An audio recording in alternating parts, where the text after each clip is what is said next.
Moondog here. You know, I review a lot of Discovery Optics scopes and I find them to be really good in terms of performance to price. And you know, it makes me wonder, how is it that they're able to do that? How is it they're able to make such great scopes, and still be a good value? Well, I thought I would get my answers from the source here. So we have a special guest at the range today. We have Nigel from Discovery Optics, and he's here to answer my questions and yours because I've asked a lot of you on my channel these questions to come up with your own questions. So you've submitted your questions and Nigel has some answers. Nigel, thanks for showing up. Thanks for coming out to the range today. Thank you, Tom. No worries. Has it been a long trip? Did it take a long time to get over here? Yeah, like 20 hours. 20 hours? Wow. Yeah. Okay, why did it take so long to drive over here? I drove from Wyoming. Wyoming? Yeah. Okay, so that is a long drive. So, okay, understandable. I was thinking maybe 20 hours on a flight, but you drove over here. Because one of the most obvious question a lot of people have is, where are the scopes made? Okay, we proudly develop and manufacture our scopes in our own state-of-the-art facility in China. And we control the entire process, from optic design and precision engineering to final assembly and shock testing. Oh, okay, cool. Yeah. And this is where in China? Hunan province. Okay, yeah, I like Hunan restaurants. But where is Hunan? Because you're typical American, I don't really know my geography all that well of other countries. So where is that in China? How far is that from like Beijing? It's like 1,000 miles away from Beijing, and it is located in the southern part of China. Oh, okay. So it's a lot hotter, like tropical, almost. Yes, it is really hot in the summer and really cold in the winter. It's cold. Right. Oh wow. Okay. So that's awesome. And how long has it been there? How long have you guys been around? Wow, it's like over a decade already. Okay. So you've got a lot of experience making optics. So. Our next question is, you kind of answered it, is do you actually make your scopes? Because a lot of companies out there, they'll just rebrand, they'll just slap on their logo on somebody else's optics, and you never know. So, but you kind of answered it in the previous question. You make your own. You make your own scopes. Of course. So, do you make scopes for other folks? Because that can happen as well. Well, at the moment, we do not do OEM or do any contract manufacturing for other brands. We want to pour out 100% energy, our technology into our own brand. Okay. So there you have it. So it's always good when you're dealing with somebody who actually makes their own scopes and isn't just a marketing department for somebody else. Next question. Who owns the company and how did it get its start? Well, actually, we're a privately held company, and our founder started Discoveryoptics out of a pure passion for imaging optics. He has been deeply involved in this optics industry over 20 years, and our mission has always been to build high definition and incredibly durable products, ultimately bringing more value to shooters and serving customers all over the world. Oh, okay. Yeah. That's great. I'm assuming in China, since guns are illegal, he probably didn't come into optics from a shooter's background. I'm assuming he came in from like a more technical or industrial background, because everybody knows that you need high quality optics for other things, for science, for medicine, and of course for industrial use. So there's a lot of that expertise. Obviously, a lot of our a lot of the world's products, scientific instruments, and electronics come from China, so they have a lot of expertise in that over there. So that kind of lends into the next question. Since firearms are illegal in China, how do you test your products then in terms of like recoil? And what kind of recoil can we expect your scopes to withstand? Okay, that's a really great question. And the US now is the largest consumer market in the world. And there are many products manufactured in China that might not have local demand, but that does not stop us from making highly tailored, cost-effective products for the US market. The secret is deeply understanding what the consumer needs and constantly upgrading our manufacturing. When it comes to the shock resistance and holding zero, over a decade ago, we realized the difference between the harsh two-way recoil of a Springer air gun and one-way recoil of a firearm. And we thoroughly analyzed how scopes hold up under both conditions. Based on that, we completely optimized how we secure our glass, tightened the machining tolerances of structural parts, and upgraded the material of the key components. That's important. Yeah. For those of you out there who don't know, Springer air guns are notorious for destroying optics, even some higher end optics. Yeah. So that if a good optic can withstand a Springer, especially a Magnum air gun, it's gonna survive practically anything out there. And you guys have tested up to what, like? Yes, and today our scopes can withstand 1200 Gs of impact for 1000 cycles, both axially and longitudinally. Even after all that, there is zero reticle shift. Okay, so like in terms of caliber, what would be that equivalent to? 50 caliber. Okay, No so problem. If you need a scope that can withstand beyond a 50 BMG, well, please leave a comment about that if you need a scope that can withstand more than a 50 BMG. But if their scopes have been tested to withstand up to that, I think they'll withstand your rifle. But tell me if I'm wrong about that. All right, so considering that, holding zero, everybody's always concerned about, well, if something goes wrong with the scope, how is your customer support? Because people don't want to be sending their scopes, shipping it back to your headquarters in China or the factory in China. What kind of warranty support do you offer? Well, customer support is our top priority. We offer a lifetime warranty on all our daytime scopes and mounts rings. And we know that when something goes wrong, people want to talk to a real person. Yeah. If you ever need help, just shoot an email to support@discoveryopt.com or just simply give us a call. And we have a warehouse in California. Great. So it is really easy to have something returned to us. And that's awesome. And we're in California, so that'll be. I got to make a trip down to visit you in SoCal. Of course. Awesome. And we have a very good team ready to step in to all the issues, and we will take ownership of the issue if you have, and work with you directly until it's fully resolved. Awesome. All right. So our next question that came up from you folks out there: will Discovery Optics make pistol red dots or prism optics?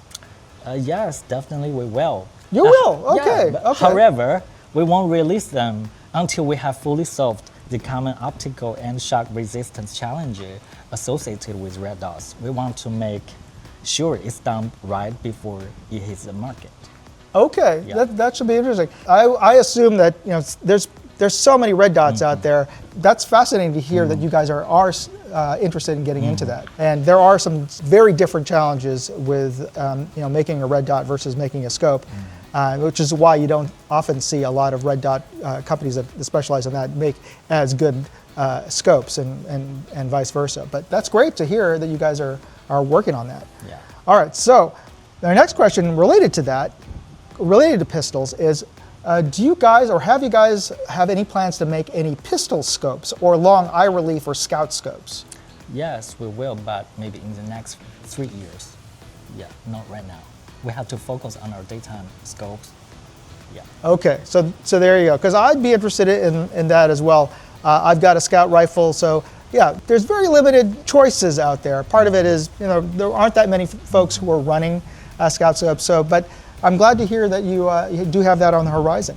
Why doesn't Discovery Optics make second focal plane XED and ED scopes? Why is it only first focal plane? Okay. We actually will be producing them in the future, very near future. Oh, good. Yeah, second focal plane scopes are primarily designed for low to medium magnification hunting applications, and we're working on bringing those to the lineup. Okay, that's good. Just wait for our news. Because I do know on the high end, high magnification end, there's a lot. I mean, it's not a huge population as far as your typical consumer shooters. But I do have some friends who do long range, F-class and bench rest, and they much prefer. They don't necessarily need to have the scaling reticle in first focal plane that the PRS shooters prefer. they want to have a nice sharp reticle at the maximum magnification they can get, and that's the reason why that question came up. All right, so other question concerning long-range shooting, and of course just general shooting overall, is why doesn't Discovery Optics make binoculars or spotting scopes? Well, we don't have immediate plans for those right now. We might release binos or spotting scopes in the next 3 years, but only on the condition that we can design, manufacture, and control the quality entirely in-house. We will do that. All right. Yeah. And that's important because when they're creating it themselves, then they're responsible for the results. So that's great. Okay, our next question here is why and where has Discovery Optics been sponsoring rifle matches? And more importantly, how can people apply to have Discovery Optics sponsor their match? Okay. For us, it's all about being deeply rooted in the shooting community. And we firmly believe that the best way to help grow the sport is to be right there on the firing line with those competitors. Yeah, in the past year alone, we've sponsored over 60 matches in the US. 60? Yes, Wow. 60. Okay. And we have a dedicated team working closely with major match organizations, and we love showing up at the range in person, like our recent on-site sponsorship at our MSA in Utah, and the 50 caliber World Championship in New Mexico, and the battle at 66 Mountain in Wyoming. Wow. Yeah, and we get a lot of sponsorship requests from local clubs. If a match director wants to partner with us, just need to email support@discoveryopt.com. And I'll put that in the video description as well. Yeah, and we carefully reviews every application. Our goal isn't just to blindly hand over this free gear.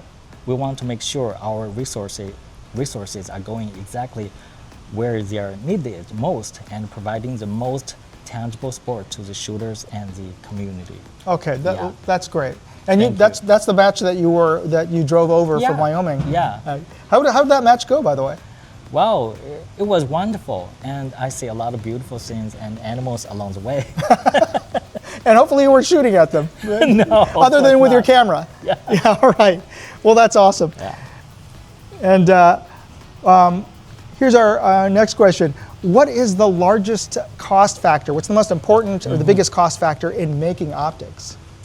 Well, the single largest cost factor isn't a component or part. It's the comprehensive quality control across the entire process. Maintaining that high level of quality requires heavy investment from multiple angles.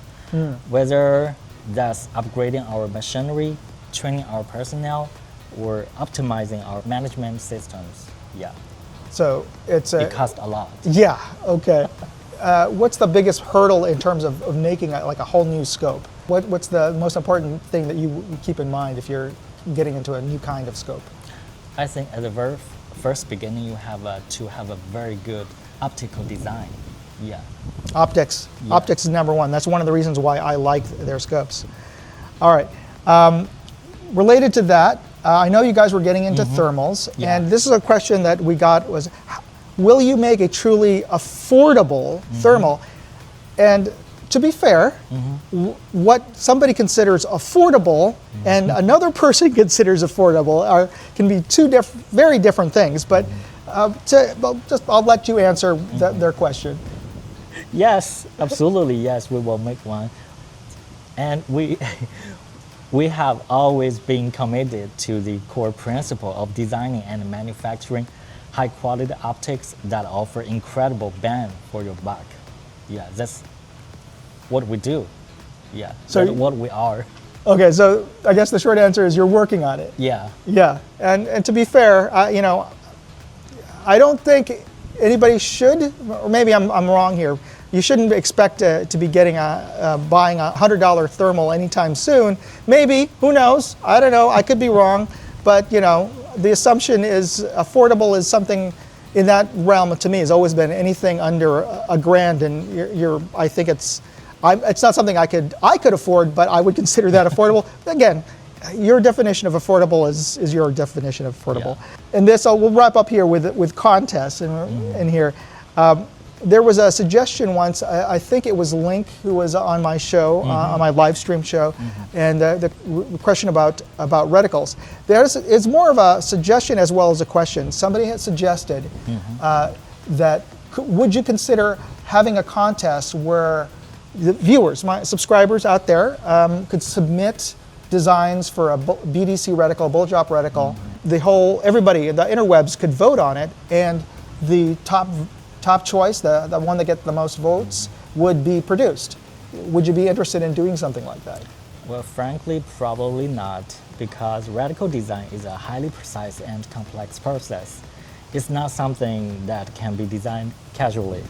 Plus, the manufacturing and machining cycle for a new reticle is quite long, so a contest format would not really be practical for actual production. I don't know how many. It's well over 10 grand to. But for sure, yeah. we will listen to the pros' advice. There. Yeah. Okay. So that's fair. That's fair. I was going to chime in about the cost of like tool making and stuff like that, because it gets really pricey. And this isn't something that you can like 3D print. Yeah. Yeah. So I love the fact that you guys are still looking for input from all of us. So that's what I appreciate, is that these guys are always looking to improve their products, and they're open to suggestions from all of us. Yeah, of course. All right. Well, thank you very much, Nigel. Thank you, Tom. It's my privilege to be here talking with you. Oh, same here. Thanks for stopping by. I know it's a 20-hour drive, and for you to want to take a couple of minutes and stopping here at the range is a real treat. So everybody out there, I want to thank Nigel, and I want to thank you for taking the time to watch this video. And of course, if you enjoyed it, hit that like button and the subscribe button. Thanks for watching. You be safe out there. God bless. Moondog out.